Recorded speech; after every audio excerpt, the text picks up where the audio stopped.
नमस्कार. आज दिनांक 22 ऑगस्ट सकाळचे 7:30 वाजलेत. कागल निडोरी या राज्यमार्गावरती नदीकिनारा या ठिकाणी आपण पूर परिस्थिती पाहू शकता. अद्यापही हा जो रस्ता आहे तो वाहतुकीसाठी खुला नाही आहे. आपण पाण्याची पातळी पाहू शकता. काल जेवढं पाणी होतं त्याच्याही पेक्षा जास्त पाणी आज आहे. म्हणजेच आज किंवा उद्या सुद्धा हा रस्ता वाहतुकीसाठी खुला असण्याची शक्यता कमी आहे. बऱ्याच लोकांची फोन आणि मेसेज येत होते की हा रस्ता वाहतुकीसाठी खुला आहे की नाही, किंवा जे बरेचसे लोक कागल निडोरीला जातात किंवा कामानिमित्त कोल्हापूर या ठिकाणी जातात, तर त्यांना पर्यायी मार्ग आपण सांगू शकतो की शेंडूर, शंकरवाडी, सोळगाव, मत्तिवडे आणि हायवे, आणि तिथून तुम्ही कागलला जाऊ शकता. हा पर्यायी मार्ग आहे. तुम्ही या ठिकाणी पाण्याची परिस्थिती पाहू शकता की पाण्याला कशा पद्धतीनं ओढ आहे. अजूनही पाणी खेळत्या वाहतं येतं.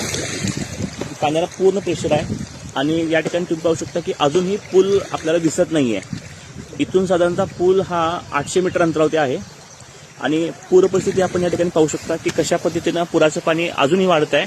त्यामुळं हा जो कागल निडोरी हा राज्यमार्ग आहे तो नदीकिनारा या ठिकाणी बंद आहे.